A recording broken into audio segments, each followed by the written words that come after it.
ശ്രീ റജി, ഇന്ന് അമിത്ഷായെക്കുറിച്ച് അമിത്ഷായാണ് ഈ വിദ്യാർത്ഥികൾക്ക് നേർക്ക് വെടിവെക്കാൻ ഉത്തരവിട്ടത് എന്നുള്ള ഒരു പ്രസ്താവന രാജ്യത്തിൻ്റെ പ്രതിപക്ഷ നേതാവിൽ നിന്ന് ഉണ്ടാവുകയാണ്. എന്ത് തെളിവിൻ്റെ അടിസ്ഥാനത്തിലാണ് അദ്ദേഹം അങ്ങനെ ഒരു പ്രസ്താവന നടത്തിയത് എന്ന് വ്യക്തമാക്കണമെന്ന് ഭരണപക്ഷം ആവശ്യപ്പെട്ടു. പക്ഷേ അത് വ്യക്തമാക്കാൻ അദ്ദേഹത്തിൻ്റെ കയ്യിൽ യാതൊന്നുമില്ല. അങ്ങനെ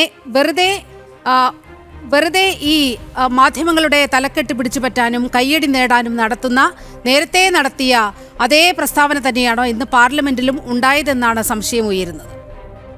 നോക്കൂ, ഇന്നത്തെ പാർലമെന്റ് നടപടികളെ പ്രസക്തമാക്കുന്നത് ഏറ്റവും പ്രധാനമായി ഈ പരീക്ഷാ സമ്പ്രദായത്തിൻ്റെ ആ അമെൻമെൻറ്റ് ബില്ല് ചർച്ച ചെയ്യുമ്പോൾ ഇന്ത്യയിലെ ജനങ്ങൾ ഉറ്റുനോക്കുന്നത് ഡൽഹിയിൽ നടന്ന വിദ്യാർത്ഥി പ്രക്ഷോഭത്തിൻ്റെ പശ്ചാത്തലത്തിലാണ് നമ്മൾ ഈ കാര്യത്തെ കാണേണ്ടത്. ചരിത്രത്തിൽ ആദ്യമായിട്ടാണ് ഒരു വിദ്യാർത്ഥി പ്രക്ഷോഭത്തിൻ്റെ ഭാഗമായി ഒരു മന്ത്രിക്ക് നാണം കെട്ട് മന്ത്രിസഭയിൽ നിന്ന് രാജിവെച്ച് പുറത്തു പോകേണ്ടി വന്നത്. അത് ഇന്ത്യയുടെ ചരിത്രത്തിൽ ആദ്യമാണ്. അപ്പോൾ അതിലേക്ക് നയിച്ച സംഭവങ്ങൾ എന്താണ്? ഡൽഹിയിൽ വിദ്യാർത്ഥികൾ ഒരു സമരം ചെയ്യുന്നു. ആ സമരത്തെ ഈ ജൂലൈ മാസം 20-ാം തീയതി പോലീസ് അടിച്ചമർത്താൻ ശ്രമിക്കുന്നു. അതിഭീകരമായ ലാത്തിചാർജും പെല്ലറ്റ് ഗണ്ണുകൾ ഉപയോഗിക്കുകയും ബീഹാറിൽ AK-47 റൈഫിൾ വരെ ബീഹാറിൽ ഉപയോഗിച്ചിരിക്കുന്നു. അപ്പോൾ ഒരു കുട്ടിയുടെ കണ്ണ് പോയി, ധാരാളം കുട്ടികൾ ഹോസ്പിറ്റലൈസ് ചെയ്തു. അപ്പോൾ ഇതിന് നേതൃത്വം നൽകിയത് റാപ്പിഡ് ആക്ഷൻ ഫോഴ്സും അതുപോലെ CRPF-ഉം ഒക്കെയാണ്. ഡൽഹിയിലെ ക്രമസമാധാനം കേന്ദ്ര ആഭ്യന്തര വകുപ്പിൻ്റെ നേരിട്ടുള്ള നിയന്ത്രണത്തിലാണ് നിർവഹിക്കപ്പെടുന്നത്. അപ്പോൾ മഹാഭൂരിപക്ഷം വരുന്ന അല്ലെങ്കിൽ നമ്മുടെ വിദ്യാർത്ഥി സമൂഹം ഒരു സമാധാനപരമായി ജനാധിപത്യ രീതി അനുസരിച്ച് അവർ ഉന്നയിച്ച പരീക്ഷാ ലീക്ക് സംബന്ധിച്ച് അതിന് ഉത്തരവാദിത്വം വേണം, അക്കൗണ്ടബിലിറ്റി വേണം എന്നാവശ്യപ്പെട്ടുകൊണ്ട് ഒരു സമരം നടത്തുമ്പോൾ, സമാധാനപരമായി സമരം നടത്തുമ്പോൾ പോലീസ് നടത്തിയ അതിക്രമത്തിന് ആ പോലീസ് വകുപ്പ് കൈകാര്യം ചെയ്യുന്ന മന്ത്രിക്ക് ഉത്തരവാദിത്വമില്ലേ? അതിനല്ലേ കേന്ദ്ര ആഭ്യന്തര വകുപ്പ് മന്ത്രി? അദ്ദേഹത്തിൻ്റെ നേതൃത്വത്തിലല്ലേ ആ വകുപ്പ് ഭരിക്കുന്നത്, ആ വകുപ്പിനെ നിയന്ത്രിക്കുന്നത്? അതിന് അദ്ദേഹത്തിന് കഴിവില്ല അല്ലെങ്കിൽ അത് അറിഞ്ഞില്ല എന്ന് പറഞ്ഞ് അദ്ദേഹത്തിന് ഒഴിയാനാകുമോ? ഇതൊരു ജനാധിപത്യ രാജ്യമല്ലേ? ഇവിടെ കുറേ പോലീസ് ഉദ്യോഗസ്ഥന്മാർ, കുറേ ഗുണ്ടകളല്ലല്ലോ ഇവിടെ ഭരിക്കുന്നത്. അതിന് ജനപ്രതിനിധികളാണ് ആ വകുപ്പിൻ്റെ ചുമതല വഹിക്കുന്നത്, അതിൻ്റെ നേതൃത്വത്തിലുള്ളത്. അതിൻ്റെ വകുപ്പ് മന്ത്രിക്കാണ് അതിൻ്റെ സമ്പൂർണ്ണമായ അധികാരമുള്ളത്. അങ്ങനെ കേന്ദ്ര ആഭ്യന്തര വകുപ്പ് വഹിക്കുന്ന ബഹുമാനായ അമിത്ഷാ, അദ്ദേഹത്തിനല്ലേ അതിൻ്റെ ഉത്തരവാദിത്വമുള്ളത്. ഇനി അദ്ദേഹത്തിന് ഇതിൽ ഉത്തരവാദിത്വമില്ല എങ്കിൽ എന്തുകൊണ്ട് ഇന്ത്യയുടെ പാർലമെൻറ്റിൽ നടക്കുന്ന ചർച്ചയിൽ പങ്കെടുത്തുകൊണ്ട് എനിക്കിതിൽ പങ്കാളിത്തമില്ല, ഞാൻ ഇത്തരത്തിൽ അതിക്രമം നടത്തുവാൻ പോലീസിന് അധികാരം നൽകിയിട്ടില്ല എന്ന് ഇന്ത്യയിലെ ജനങ്ങളോട് തൻ്റെ ഇടത്തോടുകൂടി ആത്മധൈര്യത്തോടുകൂടി പറയുവാൻ അദ്ദേഹം ആർജവം കാട്ടിയില്ല? അദ്ദേഹം എന്തുകൊണ്ട് ലോക്സഭയിൽ ഹാജരാകുന്നില്ല? നോക്കൂ, നമ്മുടെ ജനാധിപത്യ രാജ്യത്ത് ജനങ്ങളുടെ ശബ്ദം ഉയരുന്നത് ലോക്സഭയിലാണ്, പാർലമെൻറ്റിലാണ്. ആ പാർലമെൻറ്റിൽ നിന്ന് എന്തുകൊണ്ട് അകന്നു നിന്നുകൊണ്ട് മറ്റുള്ളവരെ കൊണ്ട് ഈ ചോദ്യങ്ങൾ ഉന്നയിക്കുന്നു? എന്തുകൊണ്ട് അദ്ദേഹത്തിന് നേരിട്ട് വന്ന് ജനങ്ങളോട് സംവദിച്ചുകൂടാ? എന്തുകൊണ്ടാണ് അദ്ദേഹം മറഞ്ഞിരിക്കുന്നത്? അപ്പോൾ ഇവിടെ ജനങ്ങൾ ഉന്നയിക്കുന്ന ഏറ്റവും പ്രധാനപ്പെട്ട ചോദ്യം, ഈ പോലീസ് അമിത അധികാരം ഉപയോഗിച്ചത്, അത് നോക്കൂ, നമ്മുടെ കുടുംബത്തിലെ ഒരു കുട്ടിക്ക് ഈ ഒരു അനുഭവം ഉണ്ടാവുകയാണെങ്കിൽ നമുക്ക് ഇത്ര ഈസി ആയിട്ടിരുന്ന് ചർച്ച ചെയ്യാൻ കഴിയുമോ? ഇന്ത്യയിലെ 7.5 കോടി വരുന്ന വിദ്യാർത്ഥി സമൂഹത്തിൻ്റെ പ്രതിനിധികളായിട്ടാണ് ഡൽഹിയിൽ സമരത്തിന് അവരെത്തിയത്. 152 പരീക്ഷകളാണ്, ചോദ്യപേപ്പറാണ് ചോർന്നത്. അത് നമ്മുടെ വിദ്യാർത്ഥികളുടെ ഭാവിയാണ്, ഇന്ത്യയുടെ ഭാവിയാണ്, ഭാവി പ്രതീക്ഷകളാണ്. 152 ചോദ്യപേപ്പർ എന്നൊക്കെ പറയുമ്പോൾ ഇന്ന് പാർലമെന്റിൽ തന്നെ അത് ചോദ്യം ചെയ്യപ്പെടുന്ന സ്ഥിതി ഉണ്ടായി. കാരണം ഈ പ്രിയങ്കയാണല്ലോ 152 ചോദ്യപേപ്പറുകൾ ചോർന്നു എന്ന് പറയുന്ന ഒരു വലിയ ഫിഗറൊക്കെ മുന്നോട്ട് വെക്കുന്നത്. ഇത് ഏത് കണക്കിൻ്റെ അടിസ്ഥാനത്തിലാണെന്ന് കേന്ദ്ര സർക്കാരിൽ നിന്ന് ചോദ്യമുണ്ടായി. അതിന് പ്രിയങ്കയുടെ ഭാഗത്തു നിന്ന് മറുപടി ഉണ്ടായില്ല എന്നാണ് ഞാൻ കരുതുന്നത്. മാധ്യമങ്ങൾ റിപ്പോർട്ട് ചെയ്ത പ്രകാരമാണ് 152 ചോദ്യങ്ങൾ. അതായത് 2014 BJP സർക്കാർ അധികാരത്തിൽ വന്നതിന് ശേഷമുള്ള 12 വർഷത്തെ ചരിത്രത്തിനിടയിൽ, പ്രത്യേകിച്ച് ഏറ്റവും പ്രധാനമായി 2017 ഈ നാഷണൽ ടെസ്റ്റിംഗ് അതോറിറ്റി രൂപീകരിച്ചതിന് ശേഷം ആണ് ഏറ്റവും പ്രധാനമായി വിദ്യാർത്ഥികളെ ബാധിക്കുന്ന പ്രധാനപ്പെട്ട മത്സര പരീക്ഷകളുടെ ചോദ്യം ചോരുകയും ഒക്കെ ചെയ്തത്. അതിൽ ഒരാളെ പോലും ശിക്ഷിച്ചിട്ടില്ല, റെസ്പോൺസിബിലിറ്റി ഫിക്സ് ചെയ്തിട്ടില്ല, ആ സ്ട്രക്ചറിലെ എവിടെയാണ് പരാജയമെന്ന് കണ്ടെത്തുവാൻ കഴിഞ്ഞിട്ടില്ല. അപ്പോൾ അതെന്താണ് കാര്യം? അത് സംഘപരിവാറുമായി ബന്ധപ്പെട്ടവരാണ് അതിൽ പിടിക്കപ്പെട്ടിരിക്കുന്നത് എന്നുള്ളത് കൊണ്ടാണ്. ഞാൻ അങ്ങനെയാണെങ്കിൽ നിങ്ങളുടെ കാലത്തെ ഞാൻ ഈ ചർച്ചയിൽ പലവട്ടം ഉന്നയിച്ചിട്ടുള്ള ഒരു കാര്യമാണ്. ഇന്ന് രജി പറയുന്നുണ്ട് വളരെ നാണം കെട്ട് ധർമ്മേന്ദ്ര പ്രധാൻ രാജിവെച്ച് ഒഴിയേണ്ടി വന്നു എന്ന് പറയുന്നുണ്ട്. രാജ്യത്തിൻ്റെ ചരിത്രത്തിൽ തന്നെ ആദ്യമായി ഇത്തരത്തിലൊരു വിദ്യാഭ്യാസ മന്ത്രി രാജിവെച്ചൊഴിയുന്ന സാഹചര്യം ഉണ്ടായി എന്ന് പറയുന്നു. അതിൽ വളരെ കൃത്യമായി ധർമ്മേന്ദ്ര പ്രധാൻ പറഞ്ഞു വെക്കുന്നുണ്ട്.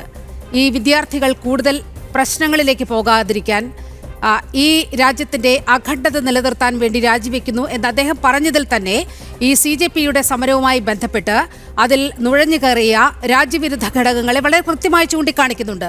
നോക്കൂ, നിങ്ങളുടെ കാലത്ത് ഈ 2004 മുതൽ 2014 വരെയുള്ള ഒരു കണക്കെടുത്ത് നോക്കിയാൽ വളരെ പ്രധാനപ്പെട്ട പരീക്ഷകളുടെ ചോദ്യപേപ്പറുകൾ ചോർന്നിട്ടുണ്ട്. എഞ്ചിനീയറിംഗ് പ്രവേശന പരീക്ഷയുടെ ചോദ്യപേപ്പർ 2007 ചോരുകയാണ്. പ്രധാനമന്ത്രി മൻമോഹൻ സിംഗ് ആണ്. അതുപോലെ പല സംസ്ഥാനങ്ങളിലും, അതായത് കോൺഗ്രസ് ഭരിക്കുന്ന പല സംസ്ഥാനങ്ങളിലും ഇതോടനുബന്ധിച്ച് എഞ്ചിനീയറിംഗ് പ്രവേശന പരീക്ഷയുടെ ചോദ്യപേപ്പറുകൾ ചോരുകയുണ്ടായി. അന്ന് ആരെങ്കിലും മറുപടി പറഞ്ഞോ? ആരെങ്കിലും ധാർമ്മികമായ ഉത്തരവാദിത്വം ഏറ്റെടുത്ത് വിദ്യാഭ്യാസ മന്ത്രി രാജിവെക്കുന്ന സാഹചര്യം ഉണ്ടായോ?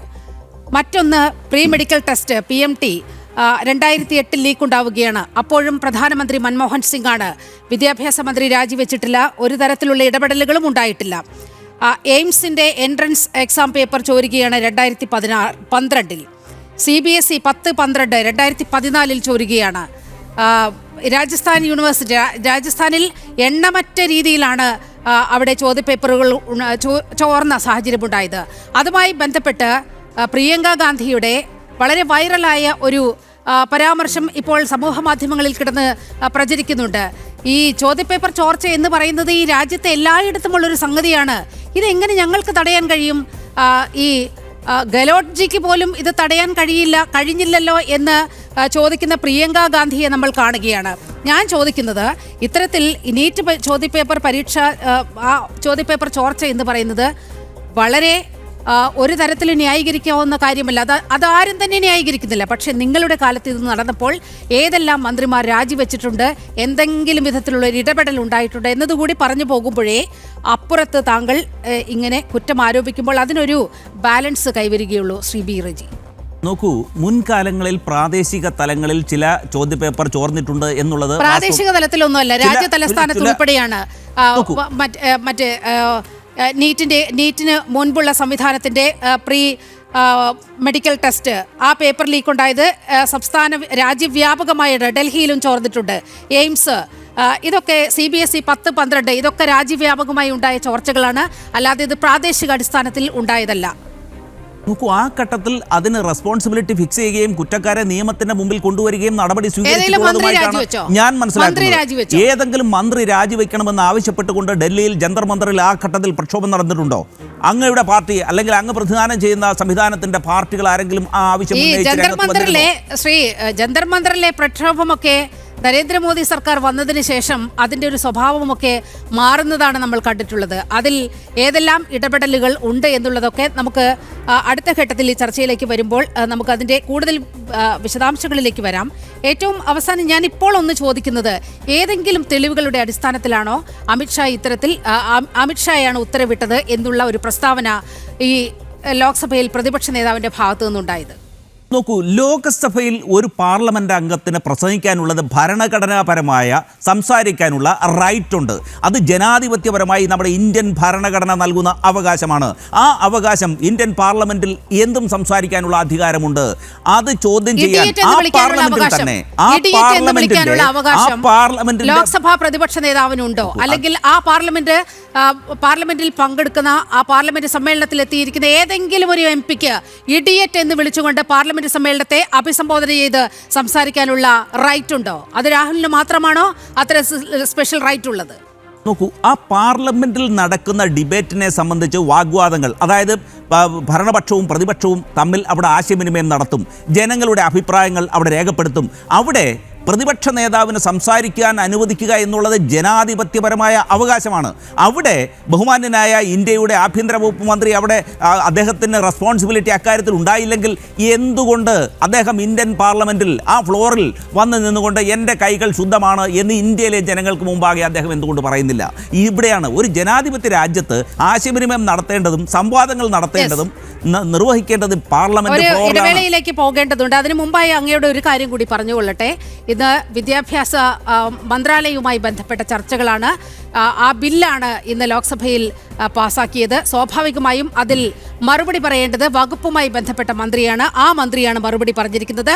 ആഭ്യന്തര വിഷയവുമായി ബന്ധപ്പെട്ട് വിഷയങ്ങൾ ഉണ്ടാകുമ്പോൾ വളരെ കൃത്യമായി പാർലമെന്റിന്റെ ഇരുസഭകളെയും അമിത്ഷാ അല്ലെങ്കിൽ പ്രധാനമന്ത്രി എല്ലാം അഭിസംബോധന ചെയ്തിട്ടുണ്ട്. അങ്ങനെ ഒരു CAA കാലഘട്ടത്തിൽ പോലും ഒളിച്ചു പോകാത്ത ഒരു പ്രധാനമന്ത്രിയും ആഭ്യന്തരമന്ത്രിയുമാണ് രാജ്യത്തുള്ളത്.